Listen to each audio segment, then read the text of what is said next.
At a certain time of day, a 1.8 meter tall person standing next to the Washington Monument casts a 0.7 meter shadow. By the way, this kind of problem, it's important to note that the shadows of the person or any objects will be in proportion if you're measuring them at the same place at the same time of day. So that's what's going on here. So we can sketch this out and say, okay, what about this person, 1.8 meters tall, casting a shadow of 0.7 meters. Okay, like that.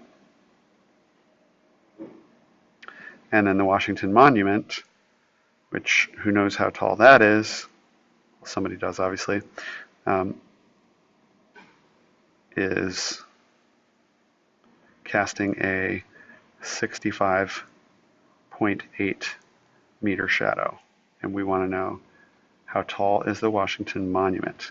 So we have a proportion, and we're going to say, okay, let me do the right angles here. What we know to be true is that these are right angles because they're standing from the ground vertically, and we also have the angle being cast by the sun is going to be the same. So we have angle-angle congruence. That's how we know that we can do this.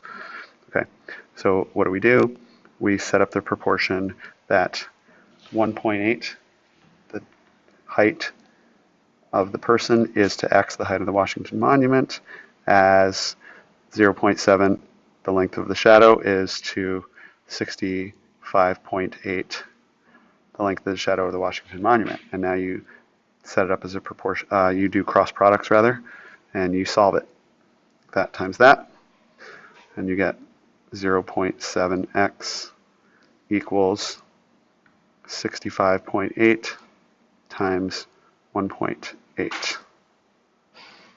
And I'm going to just do the calculation over here on the side, but you can use your calculator.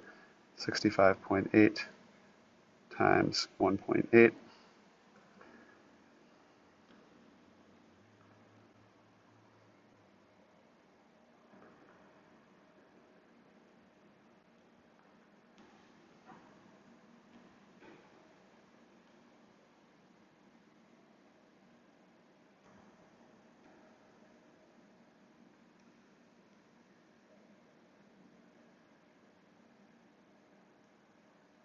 Two decimal places. There's two numbers behind a decimal in the problem. So we have that as the decimal point. So then we get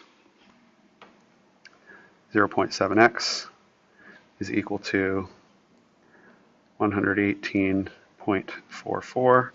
And then we have to do that division problem. So let's do it.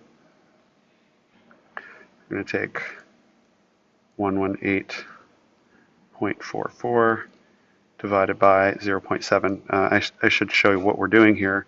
We're dividing both sides by 0.7 to find out what x is equal to. Okay, so we have 0.7. And fun fact, if we multiply both numbers by 10, essentially moving the decimal place over 1 for each one, we'll get the same answer. So we've actually got decimal place then resulting right there. Okay, and then this number becomes 7 that we're actually dividing by. Okay, and that decimal place is there. Okay, so how many times does 7 go into 11? Goes in once. It's 4. How many times does 7 go into 48? 6 times. It's 42. Bring down the 4. How many times does 7 go into 64? 7 times 9 is 63.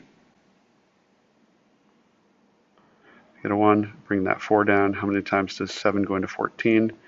Twice. It's a 0. Sorry, it's scrunched off the page. And we get the height is equal to 169.2 meters. Yep, and I'm just going to verify that with the answers on the page. Yep, the answer page says it's correct. So, and if you wanted me to type it, just so you can see it nice and neatly, x equals 169.2 meters.